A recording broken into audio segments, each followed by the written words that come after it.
have to say this because I know our spirit and our emotions get stirred. I'm not against nobody on the panel. I'm with everybody on the panel. I'm not diametrically opposed to anybody on the panel. I agree with everything my brother said about revolutionaryism. So let me ask you guys a few questions. We're in the South. We're in the heart of the South right now. Who fishes? Who knows how to fish?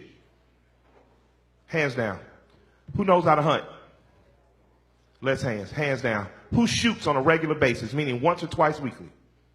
Hands down. Now you see how many hands? Who farms or grows their own food right now? Hands down. You ain't ready to oppose nothing. You are as a part of this system as any white person gentrifying in this city. And you can't tell me I don't know what I'm talking about because I've lived in this neighborhood long enough to know when 2 out of every 5 yards had a garden in the back. I'm old enough to know when the Muslim community was the strongest security force and their own food force in this community. Black people, I love you, and I love you enough to tell you, you ain't ready to revolt shit. You don't feed yourself. You don't hunt your own animals and slaughter them. You don't prepare your own meat. You don't own your own land. You don't have a seed growing in your window. So when you think about revolutionaryism and you think about fighting and dying in the street, you ain't shit if you can't feed your children. You ain't nothing if you can't teach your children to hunt. I've been hearing this revolutionary talk all my life. All my life, I've been seeing leaders get before me and tell me how much of a strong warrior. And just like the United States Army, just like the military, I've seen their words send black boys off to die in the street fighting and arguing with police. You have no win. He was innocent and he got 19 years. His mama couldn't afford the right lawyer. His dad didn't know a senator. You have no wins. How many of you practice a martial art today? Who practices a martial art today? How many boys are practicing a martial art in your community today? Today. That's what I'm saying. We not ready to fight. You say fight back, fight the police. The police are trained to shoot. They're trained in martial combat. We're not.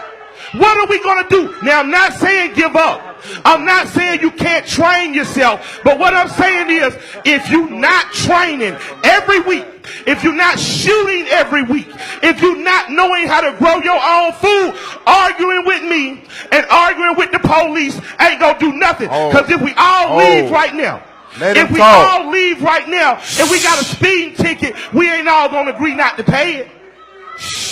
You understand what I'm saying? I agree we still slaves. I'm telling you right now today, Malcolm said by any means necessary. By any means necessary. And we're talking about children. We're talking about young men. These boys aren't even intelligent enough yet not to know what girl not to like. They're not even intelligent enough yet not to know I always should have a condom. They're not even intelligent enough yet to know not to argue with their teachers. Don't send these babies off to die because you didn't die when you was 21. Don't you send these babies off to die because you feel like you missed the 60s and the 70s.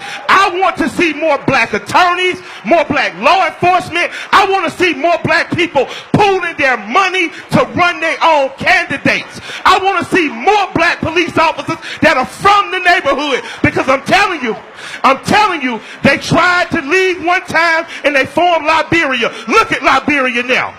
Look at what Haiti did. They revolted. Every European country punishes Haiti for revolting.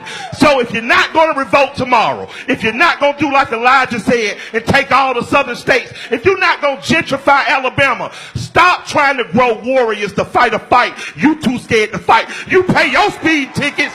You ain't not paying your tickets. You ain't telling kids how to bust out every car window. And then when they riot, you never there with them. When they riot, where's the church? Where are the teachers? Where are the institutions? So I'm just saying, you do what you want to. But as for me and my house, I'm going to raise a warrior that knows how to use his hands, knows how to use his mind, and loves the people with his heart. Your job is to survive the encounter. Survive the encounter. And when daddy gets there with a lawyer, when daddy makes sure you got a judge that looks like you, we'll deal with that other shit. But you survive the encounter, young man. Don't you die on the side of the goddamn street like a dog.